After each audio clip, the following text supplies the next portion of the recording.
Jesus marcou as eras com amor. Seus ensinamentos ecoam através dos tempos. São bênçãos que permeiam nossas vidas. O Espírito da Verdade nos revela: Espíritas, amai-vos, eis o primeiro ensinamento. Instruí-vos, eis o segundo. Amar e aprender são os alicerces essenciais para a nossa evolução espiritual. O Centro Espírita Luiz Gonzaga de Luminárias inicia mais uma jornada de reflexão e crescimento através do estudo da obra Paulo e Estevão. Sejam todos bem-vindos a essa oportunidade de mergulharmos nos ensinamentos que nos conduzem a Jesus.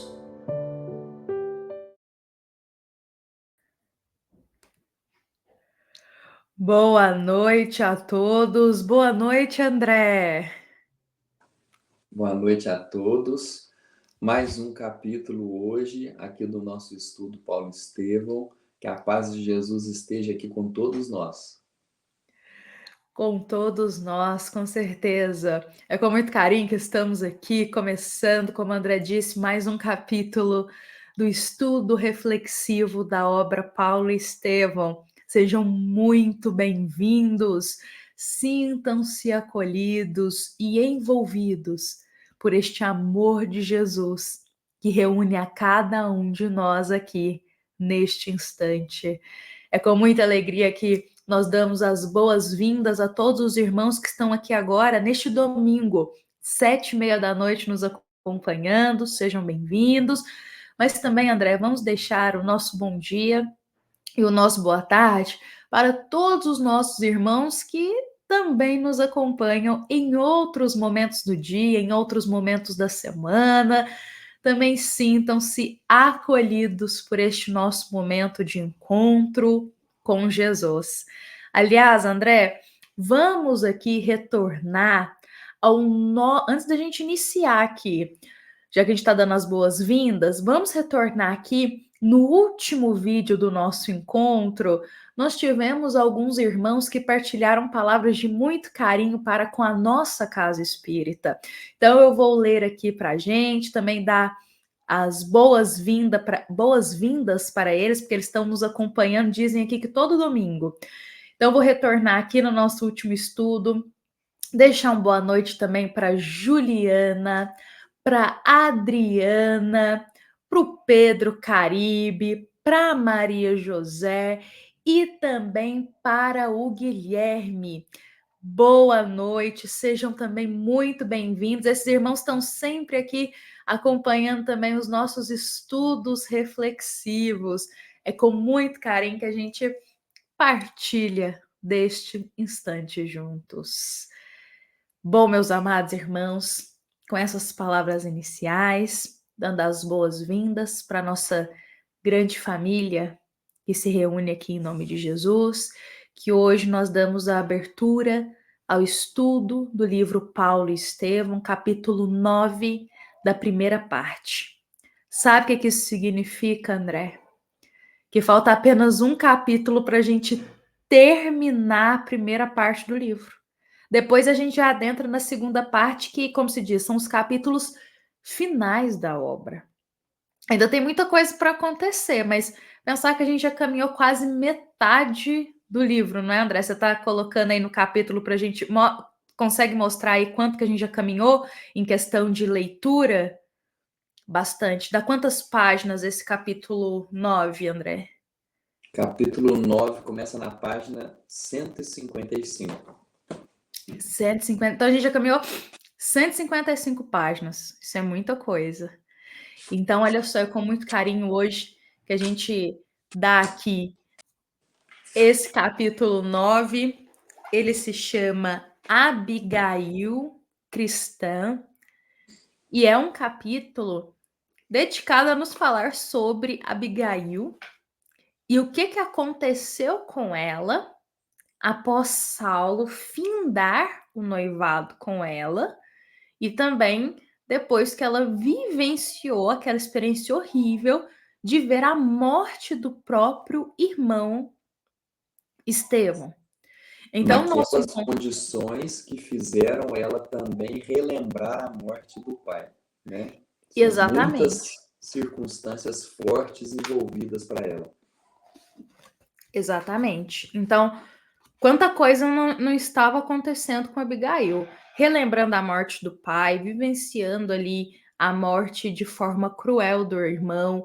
Saulo simplesmente, ao invés de apoiá-la, ele vai e termina o noivado com ela. A situação de Abigail, digamos assim, não estava boa. Então, esse capítulo, Emmanuel dedica a contar para nós o que vai acontecer com Abigail. Não é mesmo? A gente já viu o que aconteceu com Estevão, o final de Estevão. Agora é a vez da gente compreender o que acontece com a irmã dele, Abigail. E logo aqui nas primeiras páginas, Emmanuel primeiro faz um contexto para nós sobre como que ficou a situação ali depois da morte de Estevão.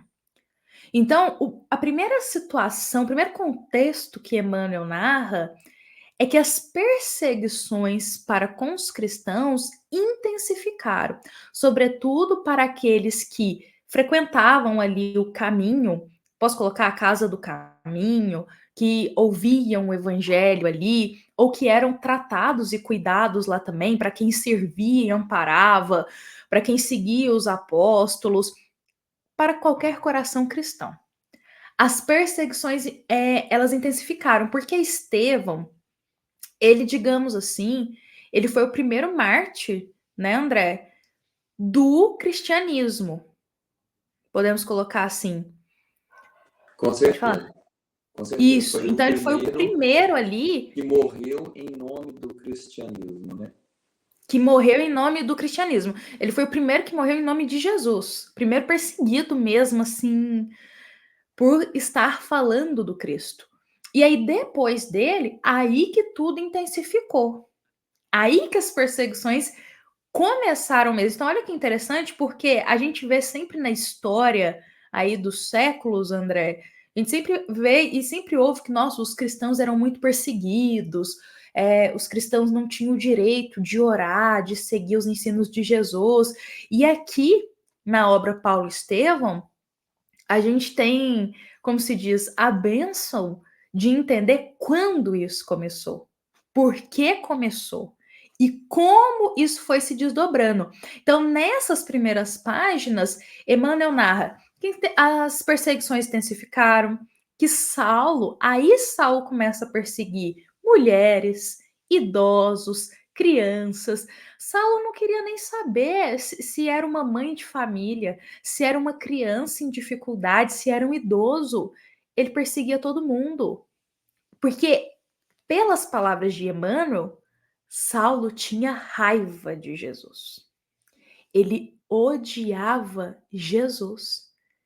E aí, aqui até colocado pra gente que como ele não tinha a possibilidade dele perseguir Jesus, porque o Cristo já tinha retornado para a esfera espiritual, o que ele fazia? Ele perseguia então aqueles que gostavam do Cristo. Ele tinha tanta raiva de Jesus que ele não admitia que alguém gostasse de Jesus, ou que alguém quisesse ouvir as palavras que os apóstolos pregavam do Cristo. E Emmanuel coloca aqui que a partir do momento que ele substitui Gamaliel, ele se torna muito fanático em impor as leis. E aí nós temos que entender o que leva a Saulo a fazer isso de maneira tão firme, tão fanática e de odiar tanto a Jesus. Porque vamos entender o contexto. Até o aparecimento de Estevão na vida de Saulo, ele estava dentro do seu posicionamento de impor as leis de Moisés. Mas a partir do momento que ele descobre que Estevão era Gesiel, ou seja, seu futuro cunhado, irmão de Abigail, ele coloca todo o seu ódio em cima de Jesus, porque na cabeça dele, se Estevão não tivesse conhecido esse Jesus, ele não teria sido preso. Abigail não teria visto o irmão ser morto por causa desse Jesus. Então, na cabeça dele, a culpa de tudo isso acontecer era de quem? Era de Jesus. E isso acontece muito com a gente, né? De certas coisas acontecendo na nossa vida e a gente põe a culpa em quem? Põe a culpa em Jesus, põe a culpa em Deus, que não está nos olhando, que não está nos amparando. Por quê? Porque as nossas vontades não estão acontecendo da forma que a gente quer. Só que as coisas acontecem da maneira que Deus acha necessário e de nosso merecimento para acontecer. Então, aqui, Emmanuel, Ô, coloca assim. André, e só complementando, também temos o costume de colocar até a culpa nos irmãos espirituais. Sim, Geralmente, algo aconteceu de ruim na minha vida, é porque tem um espírito me perseguindo. Algo deu errado, é porque tem um espírito perto de mim, um obsessor. Então, geralmente a gente projeta essa culpa nesses irmãozinhos espirituais que ainda nos desejam mal. Sendo que nenhum espírito obriga a gente a fazer algo. Eles podem inspirar, eles podem induzir ideias, mas sugerir. a escolha é sempre nossa. Então, geralmente, a gente projeta as coisas erradas que nós fazemos como se fosse culpa dos espíritos. Mas precisamos nos lembrar que quem toma as decisões somos nós. Quem escolhe somos nós. E quem dá abertura também é a gente, Exato. não é? E aí, como Saulo estava com esse ódio tomando conta dele, tudo que vinha de influência para ele era de perseguição, né? De causar o mal. E aí, Emmanuel coloca aqui uma coisa muito interessante, que é, sem a presença de Gamaliel na vida dele, né? Que Gamaliel sempre colocava algumas advertências para Saulo na sua conduta, porque Gamaliel ele foi para o deserto, ele abriu mão do seu cargo, passou para Saulo e ele foi para o deserto. E também, sem a presença de Abigail, que era sempre, digamos ali, o coração do cérebro de Saulo, né, do seu raciocínio, aqui o sentimento do seu pensamento era o que ela representava para ele, ele se tornou então muito endurecido. Então ele não queria dar ouvidos para ninguém. E Emmanuel coloca aqui, ele descreve assim, ó, incapaz de compreender as circunstâncias que lhe haviam modificado os planos e esperanças da vida, imputavam o insucesso dos seus sonhos de mocidade àquele Cristo que não se conseguiria entender. Então, toda a frustração dele de não conseguir mais se casar com Abigail por escolha dele, mas ele estava culpando quem? Estava culpando Jesus. Ele que escolheu, que disse, não, eu não posso. O meu cargo não permite que eu case com você, porque o seu irmão acredita nesse Nazareno, nesse carpinteiro, então isso é uma mancha na minha vida, né? No meu cargo que eu estou. Então isso foi por escolha dele. Só que, assim como acontece com a gente, na nossa imaturidade, a gente prefere jogar a culpa nos outros e não assumir as nossas responsabilidades, as nossas escolhas, os nossos posicionamentos. Então é mais fácil fazer como ele faz aqui. Joga a culpa em Jesus, que ele é que é o culpado de tudo isso que está acontecendo comigo. E aí está escrito, ele é o causador de todos esses fracassos em relação ao amor dele com Abigail. Está na página 156. Só que ao mesmo tempo, né, isso é escrito aqui. Após 8 meses da morte de Estevão, que Abigail retornou lá para o lar de Ruth e Zacarias, após 8 meses é que ele sente necessidades espirituais, né, de consolação. Ou seja, ele já não aguenta mais aquela situação. Exatamente. E aí é um ponto que eu penso, André. Será que o coração dele estava tão endurecido assim? Porque, de uma forma ou de outra, ele deixa o orgulho de lado, depois, assim, depois desses 8 meses, pensa no nível de orgulho que ele tinha, ele deixa, assim, um pouco de lado para ir em busca de Abigail. Porque depois de 8 meses, Saulo, aqui Emmanuel coloca, né? Ele resolveu rever a paisagem florida da estrada de Jope, onde, por certo, reconquistaria o afeto de Abigail, de maneira a reorganizarem todos os projetos de um futuro ditoso. Ou seja, Saulo, ele queria retornar o teu noivado com Abigail. Ele queria deixar de lado tudo que aconteceu. Passou 8 meses. Demorou? Demorou. Mas pelo menos ele pensou ali, como se diz, né? O remorso tomou conta. Exato. Talvez ele não entendeu o que era o remorso, mas o remorso tomou conta, a consciência pesou do que ele fez. E eu acredito, isso não é dito aqui. Eu acredito que ele pensou assim: nossa, eu vou atrás dela. Vou ver qual que é a situação. Vou procurar ela de novo. E aí é o momento que ele decide ir em busca de Abigail. Né? Ele sabia que ela estava na casa de Ruth e de Zacarias, porque aí é um ponto interessante. Depois que Saulo finda o noivado com Abigail, ela retorna para a casa dos. Eu vou colocar pais adotivos dela, porque eles que acolheram e cuidaram dela. Ela Uhum. retorna para lá. E Saulo sabia que ela estava lá. Só que ele não esperava encontrar ela na situação que ele viu. Porque quando Saulo, ele vai, ele tá com aquele coração, mas ele tá criando expectativas. Ele tá pensando, não, quando chegar lá, a gente vai reaver o que estava acontecendo, pensar num futuro melhor. O remorso estava aqui, ele tem muitas lembranças, muito melancólico nas lembranças de como tudo era bom. E aí, quando ele chega até a casa de Ruth e Zacarias, quem recebe ele é Zacarias.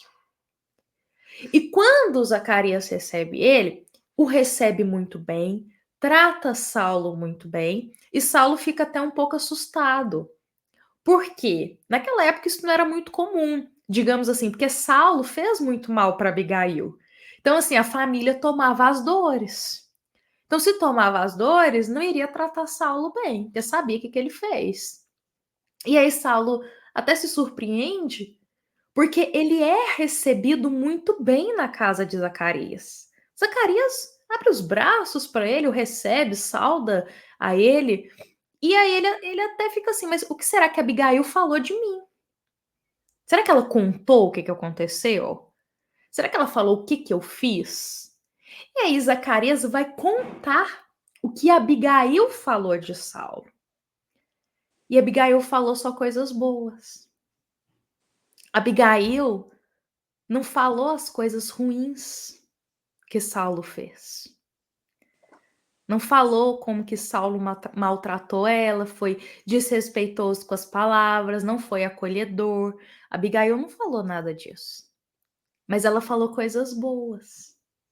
Eu até pensei aqui, o André, que Abigail ela vive aquele ensinamento de André Luiz, quando André Luiz, através da psicografia de Chico, diz para nós que o mal, ele não merece comentário em tempo algum.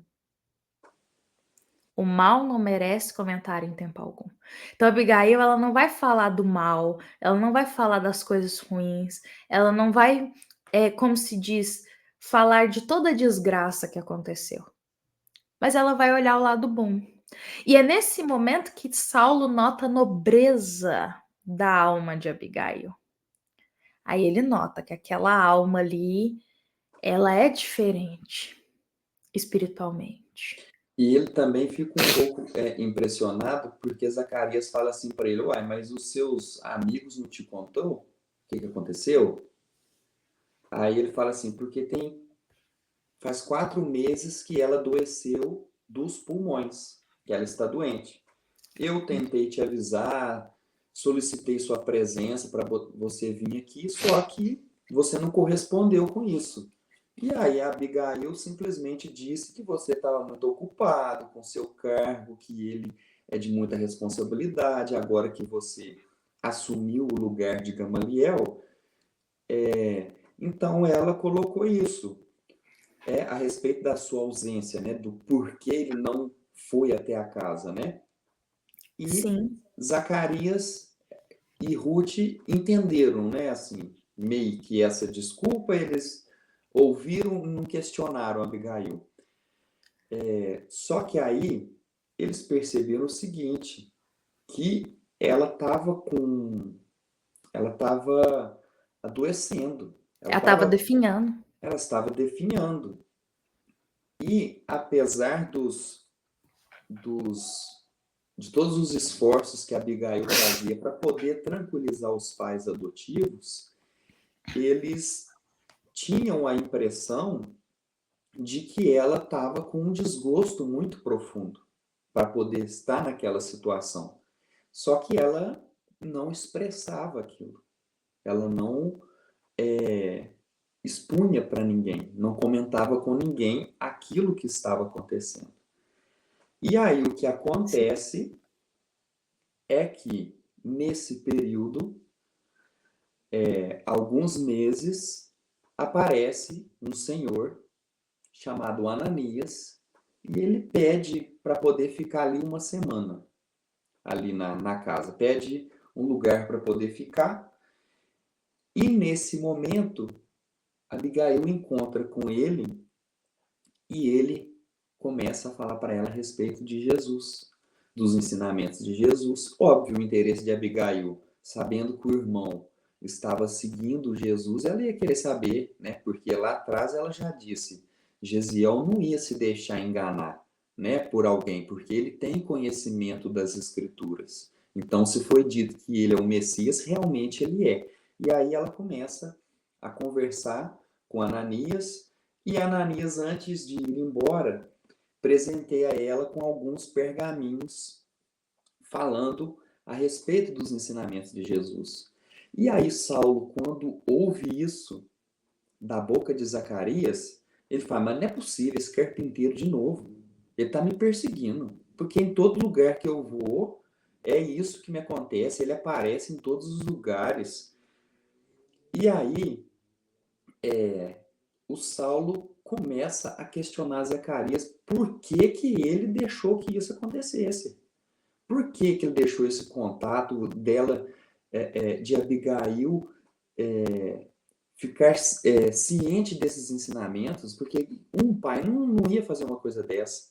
E aí Zacarias fala assim para ele, olha, eu tentei em vão solicitar a sua presença, mas na sua ausência, o que eu pude fazer qual é o pai, ele diz assim, qual é o pai que tem coragem de negar um remédio para o seu ser amado?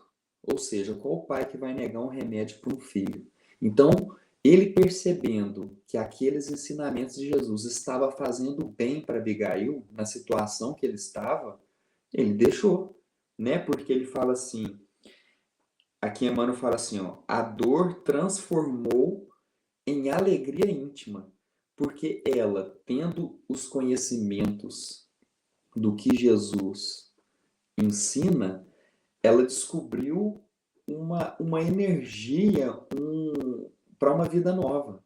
Porque ela pensando, então se não acaba aqui, se continua, então não tem por que eu ficar sofrendo tanto, porque apesar de eu estar doente, se eu partir daqui, eu vou continuar vivendo e vou continuar ajudando aquelas pessoas que eu tanto amo. E não só isso, né, André? Abigail, no momento que ela começa ali a aprofundar nos pergaminhos, nos ensinamentos de Jesus que Ananias deixou, ela encontra consolação e força para passar por aquilo que ela estava enfrentando.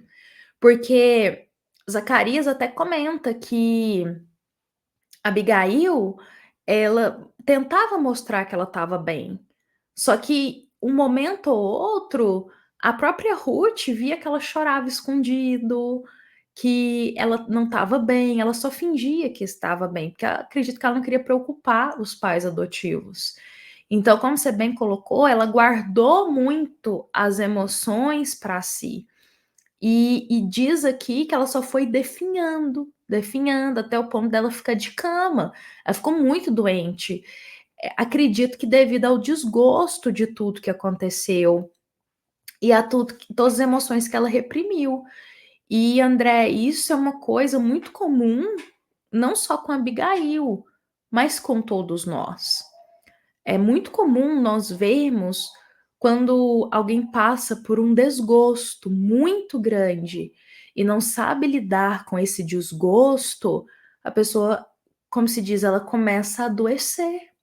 Né? Não quer dizer que o desgosto causa uma doença, não é isso que a gente está dizendo, mas a forma como se lida com aquela situação.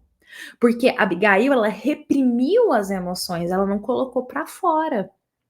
E nesse momento que ela não põe para fora, as emoções guardadas, Emmanuel diz, ela vai definhando. Imagina você guarda uma tristeza grande, aí você vai guardando a tristeza, a angústia, pensamento ruim, sabe, aquela situação assim horrível que aconteceu.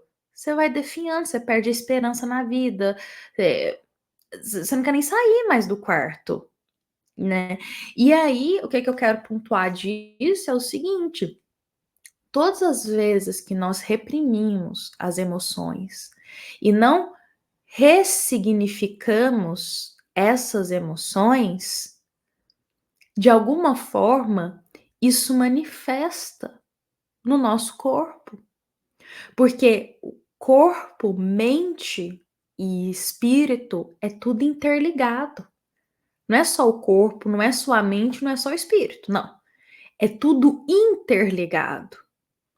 Então, se o corpo sente algo, a mente também sente, e isso, como se diz, pega lá no perispírito. Então, se a gente fica reprimindo muita tristeza, muita melancolia, se a gente não põe isso para fora, se a gente não conversa com alguém, se a gente não ressignifica, se a gente não tenta entender o que aconteceu, isso fica guardado. E isso vai causando o quê? Como se diz, pontos de, como se diz, mais melancolia, a gente vai perdendo energia, vai definhando. Então, por isso que é muito bom a gente sempre, quando lida com emoções fortes, sobretudo, a gente tentar ressignificar, não guardar isso só para si.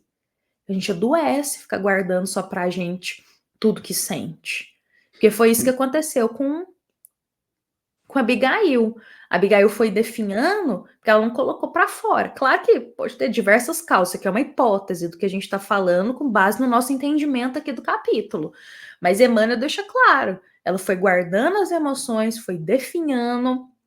E aí um ponto interessante, ela encontrou o ensinamento de Jesus, para ela conseguir ter força para passar por aquilo.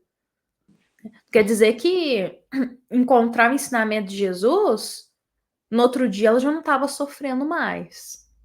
Já não estava com a dor do que aconteceu mais, não.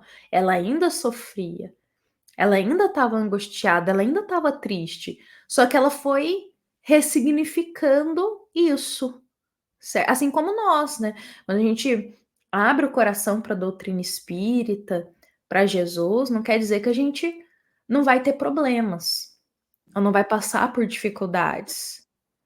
A gente vai passar, só que a gente vai ter, como se diz, uma força para passar por isso. Vai saber sofrer. Vai saber lidar melhor com isso, né, Com André? sofrimento. Não vai se Aqui revoltar. no livro Falando a Terra, de Chico Xavier, tem um capítulo aqui que chama Remorso. E aí tem um trecho aqui muito bonito que está escrito assim, ó. Existem feridas que expostas podem evitar outras feridas, e aflições que desabafadas consolam os que sofrem. Então aqui é como a gente está com uma infecção que está causando muita dor em nós. Quando essa infecção ela vem a furo, ela sai de dentro, alivia. E aqui é a mesma coisa com as aflições, né? Abigail, a partir do momento que ela teve como, provavelmente ela disse para Ananias o que ela estava sentindo, né? Provavelmente ela conversou com Ananias disso. Então, quando ela colocou para fora, ela expôs essas aflições dela e ele trouxe uma consolação com as palavras de Jesus, ela se sentiu o quê? Aliviada. Não é que ela parou de sofrer, igual você colocou, assim, do nada. Mas ela aprendeu a conviver com o sofrimento sem revolta. Aí é que é a diferença, porque uma coisa é você sofrer e se revoltar, a outra coisa é você saber sofrer e ter esperança de que aquele sofrimento é algo que vai passar. Exatamente. A Abigail estava sofrendo muito, mas muito, não é mesmo, André? E aí, nessa conversa, até então, Saulo só estava ali com Zacarias. E é nesse ponto que Zacarias diz: vem então, para você ver com seus próprios olhos como que a Abigail tá. Porque ela tá de cama, tá definhando, vem ver com seus próprios olhos. E André, o que que acontece? Quando Saulo chega no quarto e vê a Abigail naquela situação. Ele diz o seguinte, que ele abdicou do seu próprio orgulho e da sua vaidade, daquele homem público que ele era, para poder pedir perdão para ela do que ele tinha feito, porque Saulo, ele carregava com ele um remorso muito grande de, naquela dor tão forte de Abigail ver o irmão sendo morto daquela maneira e dele não ter amparado ela, de não ter ficado do lado dela, estendido a mão. Ele tinha esse remorso, então ele foi pedir perdão para ela. E ela estava super bem com isso. Ela não estava magoada com Saulo, né? Ela não estava magoada tanto que ela não quis nem falar que Saulo tinha abandonado ela, né? Ela simplesmente disse: ele está muito ocupado lá, porque agora ele está substituindo Gamaliel, ele está muito ocupado. E Saulo tinha a intenção de retomar o casamento, né? De ter filhos com ela e tudo mais. E aí Abigail, percebendo o que ela tinha aprendido com Ananias e a situação que ela se encontrava ali naquele momento, na página 162, ela diz assim para Saulo: eu pressinto que os planos de Deus são diferentes no que consiste em nossos destinos. Jesus chamou-me para a sua família espiritual. E aí Saulo começa a ficar nervoso, mas de novo esse Jesus? Mas esse Jesus aparece toda hora aqui no meu caminho, mas que coisa! Então, ela consegue perceber de que ela não vai durar muito tempo. E que não tem problema esse durar muito tempo aqui na Terra, né? Porque ela fala assim: nossa alma não morrerá, nos amaremos eternamente, ela fala para ele. Porque o amor que é daqui, do outro lado, ele persiste, né? Ele continua.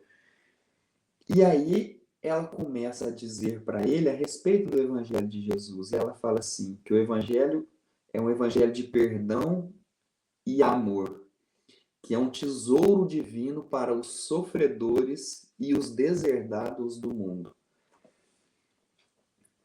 E Abigail começa a falar a respeito de Jesus para Saulo e ele não quer aceitar, ele não concorda, ele fica nervoso, mas ele percebe que ela está muito debilitada, né? Só que apesar dela estar definhando fisicamente, ela está muito plena nos seus pensamentos, no seu sentimento, na sua ideia de futuro, de o que vai ser dela, né, depois dali, que ela se for. Então, ele começa a perceber que Abigail tem uma compreensão de Deus diferente, porque Jesus colocou algo ali que é uma flexibilidade, né? Não é aquela coisa enrijecida, poderosa, dura que ele estava fazendo, né? Impondo a lei de maneira fanática.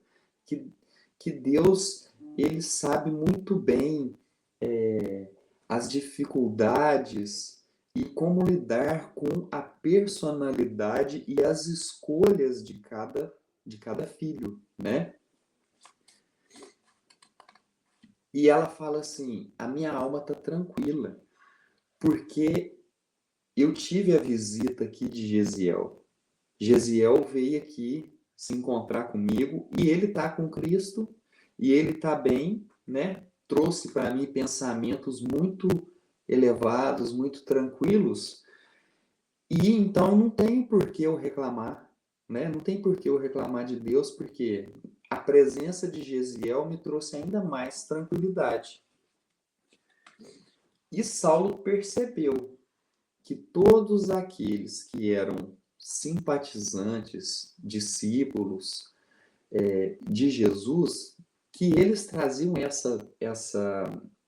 essa tranquilidade que ele ainda não conhecia. Ele não entendia como que aquela tranquilidade estava naquelas pessoas. E isso causava um incômodo nele, porque não pode. Ele sendo um doutor da lei agora, substituindo Gamaliel e aplicando a lei de Moisés, ele não tinha essa tranquilidade. E esses outros, né, que ele considerava, porque ele pensou assim, não, Abigail foi contaminada por esses pensamentos aí, porque isso é coisa de quem não tem instrução, de gente desqualificada, né, de pessoa E não só humilde. isso, né, André? Também Saulo, nesse momento que ele tá lá conversando com Abigail, e Abigail está falando de Jesus para ele, das palavras do Cristo, digamos assim que Abigail ela está vivenciando aquela parábola de Jesus, que é da semente, que cai em diversos solos, não é mesmo? Então, digamos assim, quando ela está falando sobre Jesus, ela está depositando sementes do evangelho no solo do coração de Saulo. E cada terreno, cada solo, ele recebe as sementes de um jeito. Se a terra estiver seca, a semente não adianta que ela não cria raízes. Se tiver em pedras, se tiver em espinheiros, pode até começar, mas não vai. Saulo, digamos assim, ele está recebendo as sementes. Ela está ainda naquela parte superfície. Sabe aquela parte superficial? Aquela terra que não está nem um pouco fértil, não cria nenhuma raizinha. Eu acredito que Saulo não está nem no terreno de pedras, nem de espinho. Ele ainda está naquele primeiro. Mas, de alguma forma, André, você enxerga que já está sendo depositada a semente. De várias formas. Gamaliel, Gesiel, própria Casa do Caminho, lá onde que ele foi e ouviu as palavras, Abigail, estão cultivando a semente. Estão tentando. Isso para a gente ver que, como Jesus diz, nenhuma ovelha fica perdida na casa de Deus. Saulo, por todos os defeitos morais, não estava sendo esquecido por Deus. De alguma forma, estavam ali, a boa espiritualidade, acredito, tentando conduzir as palavras até ele. Mas ele não estava colhendo. E aqui, até retornando para a história, quando Saulo começa a perceber que Abigail realmente não está boa, e que ela diz não apenas uma vez, mas várias vezes, né? Acho que a gente não veio para poder ficar junto nesse momento. Essa não é a etapa para a gente. Mostrando que mesmo que a gente tenha almas com afinidade e harmonia, nem sempre a gente vai estar no mesmo percurso reencarnatório com essas almas. Às vezes a gente tem muita simpatia com um espírito, a gente reencarna em tempos diferentes, em momentos diferentes, para missões diferentes. E ela, eu acho que tinha um pouco de consciência disso, digamos assim. Porque ela fala isso para ele. E aí que Saulo fica mais bravo ainda, sabe? Que ele não aceita que Abigail tá daquele jeito, que ela poderá morrer, que eles não vão ficar juntos. Ele até diz aqui muito mais à frente, eu vou adiantar um pouquinho só para poder trazer esse ponto. Ele até diz que ele pediu para Deus para que a Abigail fosse curada. E como assim ela não está se curando? Então, assim, Saulo, ele enfrenta um pouco Deus. Eu tô pensando, mas eu pedi. Lembra o capítulo passado que ele fala, como que Deus não me avisou disso? E agora ele fala assim, eu pedi para Deus te curar e você não foi curada? Como assim? Abigail também representa, vou puxar aqui, muitos de nós, que a cura do nosso espírito é a própria enfermidade. Não é a cura nossa, é a cura espiritual. Então, passar por uma enfermidade, por um momento difícil, é a cura que o nosso espírito precisa. E essa cura espiritual, às vezes, ela é muito mais poderosa do que a cura meramente física ainda, infelizmente. Então, Saulo fica revoltado porque Abigail não tem a cura física, mas ele não está enxergando todo o propósito e cura espiritual, porque através dessa dor deles, Saulo vai conquistar algo lá na frente, que eu não vou falar. Mas então tem esse momento aqui da conversa deles que fala, mas eu pedi para Deus te curar, Deus não te curou, né? Pode continuar, André. Você estava falando a respeito de semente, tem uma frase de Abigail aqui que é maravilhosa. Ela fala assim, ó, Jesus nos ensinou que a semente caindo na terra fica só, mas se morrer, dá muitos frutos. E aí, olha que bonito isso aqui, essa morte da semente para poder dar frutos. Quando morre a nossa descrença, nós temos o fruto da nossa fé, né? De acreditar em Deus. Então, morrer o nosso egoísmo, o nosso orgulho, a nossa vaidade, igual estava acontecendo aqui com Saulo.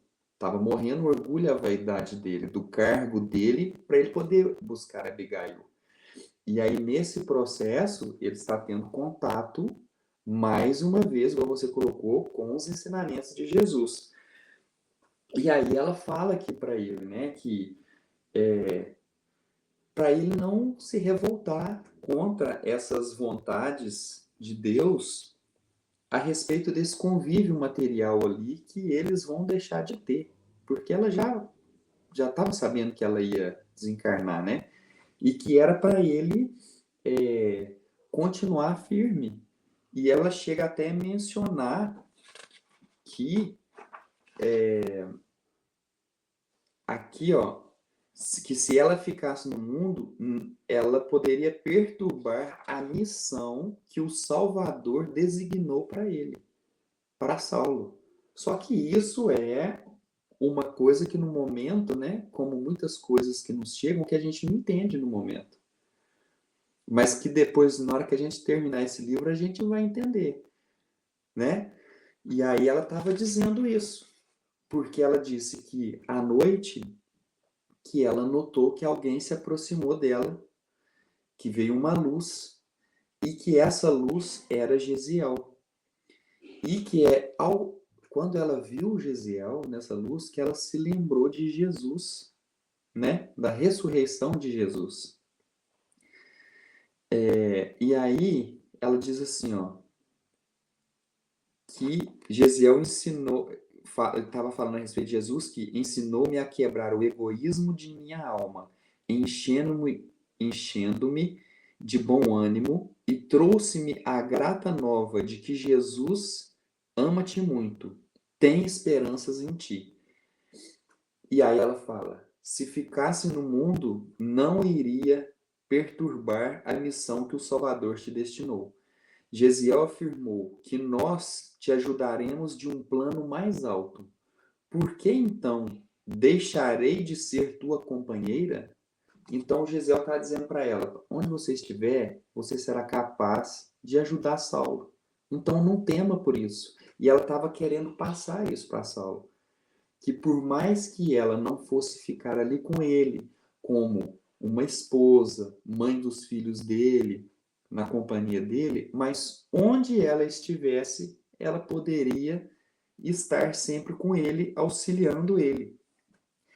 E aí, Saulo se desespera com aquele momento, porque ela perde as forças, perde a voz, não consegue mais falar, e ele começa a gritar por ela, começa a chamar Abigail, Abigail, Abigail, e ela só responde o seguinte, ela tem forças para dizer o seguinte, Gesiel já veio, ele veio me buscar. E aí ela parte, ela deixa Saulo.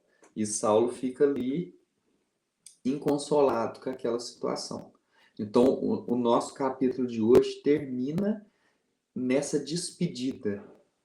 Despedida de Abigail para Saulo nos planos, mas um reencontro de Abigail com Gesiel, porque quem veio buscar ela foi Gesiel. Então, olha que momento bonito que a gente tem a oportunidade de ver aqui, né? De duas pessoas que se amam se despedindo temporariamente e de duas pessoas que se amam se reencontrando, Gesiel e Abigail.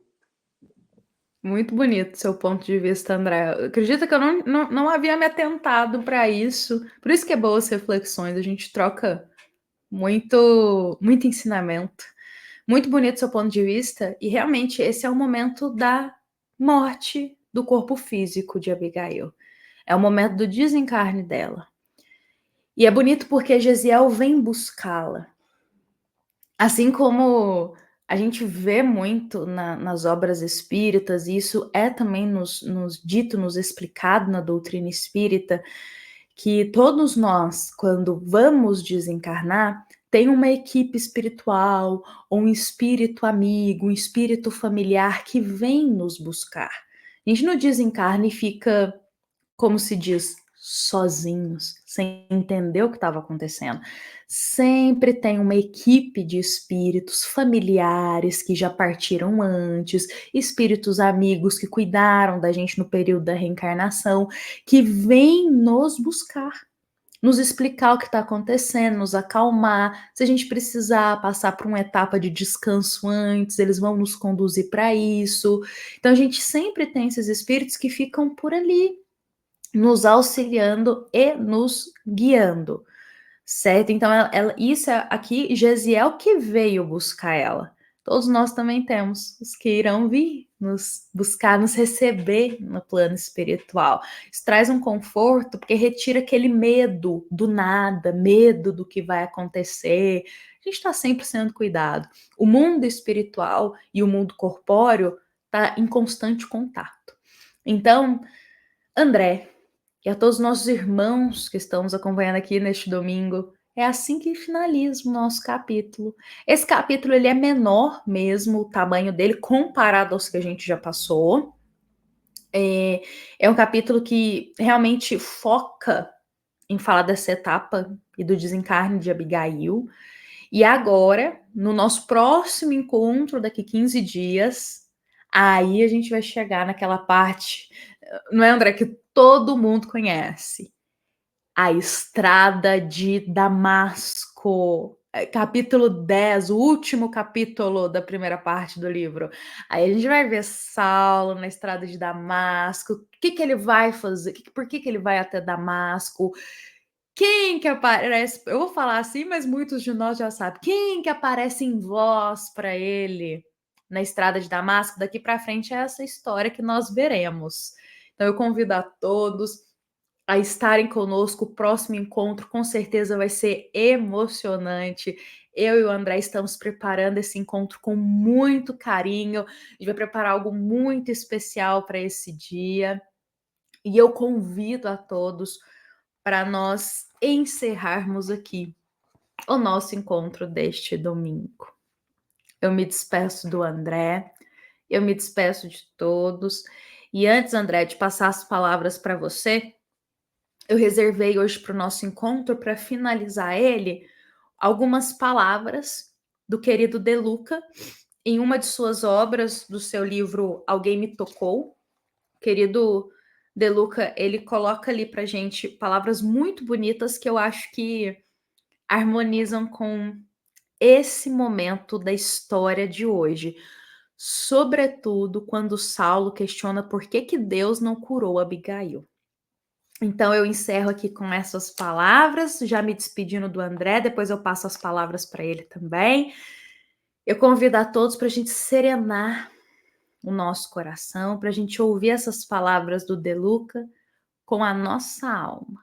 que são palavras que trazem um pouco da história de hoje, mas também para a nossa vida. De Luca diz assim: Amigo Jesus, muitas vezes eu me sinto desorientado na vida. Eu me ajoelho diante de você, eu rezo, mas eu sinto que eu fico com a mesma sensação. Muitas vezes eu peço que me cure, mas eu continuo doente. Eu peço que me abra uma porta profissional e as portas continuam trancadas. Eu rogo para que endireite os caminhos de um filho perdido no vício e ele continua cada vez mais atolado no erro. O que acontece, Jesus? Tira-me essa dúvida. Por que você cura alguns e não cura outros? Faço um silêncio, querendo ouvir a voz do meu mestre. E dentro do meu coração, eu ouço as palavras de Jesus, meigas para mim. Filho amado, meu amor cobre todas as ovelhas do meu rebanho. Ninguém está longe do meu olhar atento, mas o Pai Celeste dá liberdade a cada filho para escolher o aprisco onde deseja permanecer. E quase sempre meus irmãos se distanciam completamente das instâncias de paz e amor que eu ensinei. Eu continuo chamando todos os meus amigos para que voltem o quanto antes à estrada do amor. Inclusive, faço isso através deste livro. Mas muitos ainda resistem em retornar. Contudo, eu não desisto de ninguém, como não desisto de você que me busca nesta prece.